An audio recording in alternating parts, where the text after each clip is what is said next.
Bonjour à tous, merci de nous retrouver pour ce nouvel IMAG qui va être consacré aujourd'hui aux Journées du patrimoine vivant qui auront lieu les 27 et 28 octobre prochains au lycée agricole de Pétré. Et pour nous en parler, Hélène Ferjou, chargée de communication pour le Crégen qui organise cet événement. Elle va nous dire dans un instant en quoi cela consiste. Et puis Marion James qui est professeure de zootechnie au lycée agricole de Luçon-Pétré. Bonjour mesdames. Bonjour. Bonjour. On va commencer par le Crégen. Qu'est-ce qui se cache derrière ce nom? C'est quoi le Crégen? Alors le Crégen, déjà, ça signifie Conservatoire des ressources génétiques du Centre-Ouest Atlantique. Et c'est une association qui rassemble les races et variétés menacées du Marais poitevin.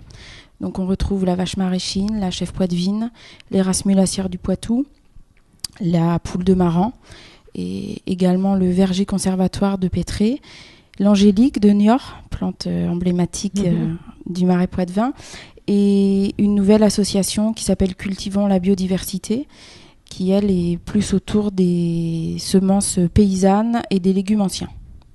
Alors on rappelle que c'est une fête qui existe depuis quelques années puisque c'est sa 6e édition. La différence effectivement un petit peu cette année, c'est que c'est le Crégen qui a géré en appui bien évidemment avec le lycée et les partenaires qui a géré seul l'organisation en fait. Oui, c'est une nouveauté, mais je dirais que c'est une nouveauté surtout administrative puisque ça change rien. C'était juste plus simple pour le lycée, pour le verger et pour le Crégen qui est une seule personne, enfin une seule entité qui gère l'organisation et derrière les subventions. Voilà, c'est transparent pour le grand public. C'est transparent, c'est plus simple, ça fait un interlocuteur et voilà. Marion, l'avantage, l'intérêt en fait du lycée d'accueillir une telle manifestation, c'est quoi? Alors le lycée travaille depuis longtemps sur la biodiversité, donc au travers donc du verger qui l'accueille, de la maraîchine aussi, c'est le siège social de l'association, et puis le lycée possède 20 mères maraîchines et aussi des chevaux. Donc c'est vrai que participer à ce genre de manifestation, c'est montrer aussi que le lycée intervient dans le milieu dans lequel il est. Donc voilà, c'est pas simplement la partie lycée, voilà. Cours, etc. Ah non, c'est vraiment montrer, voilà. Et puis montrer également le travail des élèves parce que les élèves interviennent aussi sur les 2 jours, donc sur samedi et dimanche, ils restent là pour intervenir avec les éleveurs. Donc le but d'une telle manifestation auprès du grand public, c'est vraiment ça, montrer tout ce qui se fait en matière de préservation des races, des produits typiquement du Marais. Oui, c'est ça. Donc aller à la rencontre des animaux, mais aussi des éleveurs et des producteurs. Et donc découvrir tout ce qui se passe au quotidien pour sauver ces races et ces variétés et aussi les promouvoir. La biodiversité, ça reste un mot qu'on entend beaucoup. Je ne veux pas dire qu'il est galvaudé, mais c'est vrai que c'est un mot qu'on entend beaucoup. Qu'est-ce qui se cache derrière en fait? Concrètement, c'est quoi et en quoi c'est important? C'est important, je pense, pour le public qui prenne conscience que sur le territoire du Marais poitevin, il y a un potentiel génétique derrière des races et des variétés locales qu'ils croisent au quotidien sans forcément savoir qu'elles ont toujours fait partie de ce territoire et que pour beaucoup, elles sont encore menacées. Marion? Effectivement, en fait, pour de nombreuses personnes, la biodiversité, ça, c'est pas grand-chose. Enfin, c'est quasiment rien. Alors qu'en fait, les races là dont on a parlé tout à l'heure, c'est des races qui ont failli disparaître s'il n'y avait pas eu un jour quelqu'un pour décider de conserver ces races. Elles auraient sans doute complètement disparu pour des races productives, des races vraiment agricoles, qui produisent énormément du lait, de la viande, etc. Aujourd'hui, on a pris conscience de ça, il y a longtemps déjà, et maintenant on paye le fruit de cette conservation qui dure depuis plus de 20 ans maintenant. Donc par exemple pour la maraîchine, on est passé d'une vingtaine de vaches à la création de l'association à plus de 1000 vaches aujourd'hui, quoi.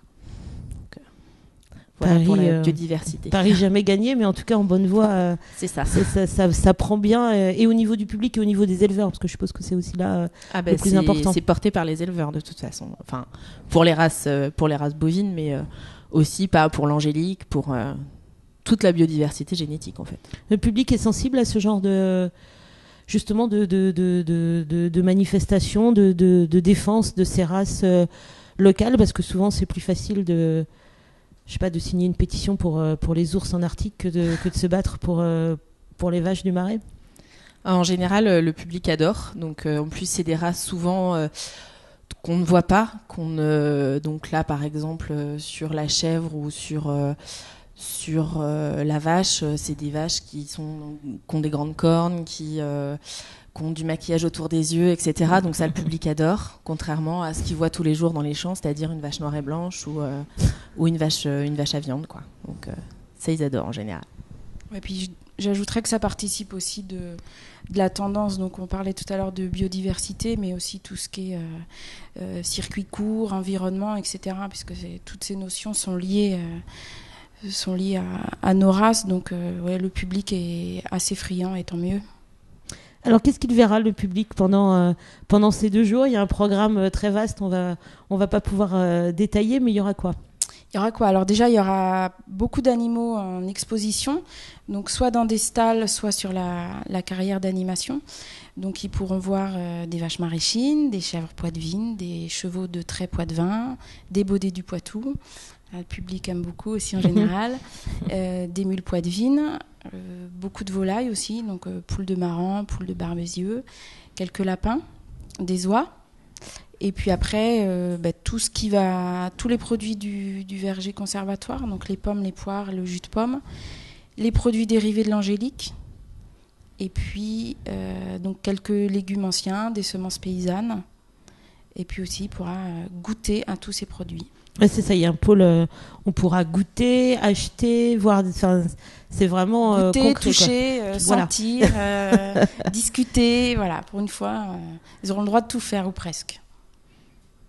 Avec les animaux de Pétré aussi, je suppose, bien évidemment. Voilà, donc les élèves ont préparé donc 2 vaches, un veau à emmener pour ces 2 journées-là.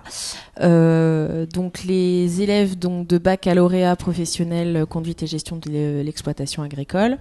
Donc il y aura une dizaine d'élèves avec les vaches, et ensuite les élèves de CAPA soigneurs d'équidés. Pareil, une dizaine d'élèves seront présents avec des chevaux. Donc là, pour seconder vraiment les éleveurs dans la présentation, dans l'entretien aussi, parce que mine de rien, ça mange, ça boit, et compagnie. Donc il faut entretenir aussi tout ce petit monde. Donc surtout sur 2 jours, sur le plateau du lycée, sur le plateau sportif du lycée. Donc voilà. J'insiste, c'est vrai que c'est vraiment attractif, et les gens peuvent limite participer, quoi. Je veux dire, c'est pas une exposition où on regarde et puis non, voilà, quoi. Pas du tout. On a tenu à ce que les animaux soient accessibles, les éleveurs aussi. Donc les gens pourront discuter en toute simplicité, pourront caresser les animaux, pourront les approcher. Il y aura également des promenades en calèche. Donc forcément la présence de tous ces animaux, ça va impliquer un peu de passage dans la journée. Donc les gens seront vraiment au cœur des animaux et des éleveurs, et on souhaite qu'ils puissent les approcher. Une partie un peu plus professionnelle, parce que c'est vrai qu'on l'a dit, c'est surtout affaire de professionnels aussi, cette préservation des races. Donc voilà, c'est aussi l'occasion aux professionnels de se rencontrer, d'échanger.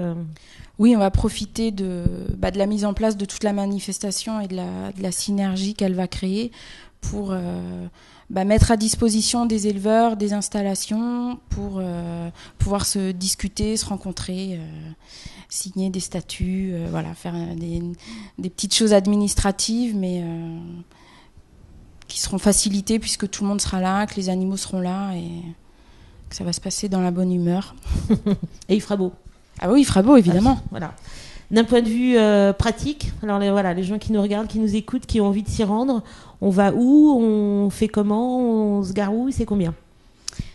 Alors l'entrée est gratuite déjà, voilà. Très important. Ça se passe où? Ça se passe au lycée agricole de Luçon-Pétré, donc sur la commune de Sainte-Gemme-la-Plaine. Il y aura un parking gratuit, suffisamment grand on espère. Et puis après, s'ils veulent des renseignements, ils peuvent aller sur le site du Crégène, donc www.cregene.org. Le site, en bas d'écran. Voilà. Ou appeler au 06 24 80 34 36. Donc j'ajouterais qu'il y a également de déjeuner à base de produits issus des races et variétés du Crégène. Donc un déjeuner gourmand, et ils peuvent également réserver soit sur le téléphone ou l'adresse email, je vous la donnerai peut-être pour qu'on l'inscrive. Ça va être compliqué de la donner au micro. Ok, donc ouvert à tous les âges, on y va, on fait son marché, on va voir les animaux, et puis voilà. Et on mange sur place. 27 et 28, c'est ça ? Octobre, journée du patrimoine vivant, donc au lycée agricole de Pétré. Merci beaucoup, mesdames. Merci à vous. Merci. On se donne rendez-vous là-bas, puisque nous y serons pour reparler de cette manifestation où il fera beau. Tout à fait. Très beau. L'entrée est gratuite, donc ne manquez pas ce rendez-vous. Merci de votre attention et à bientôt pour un prochain IMAG.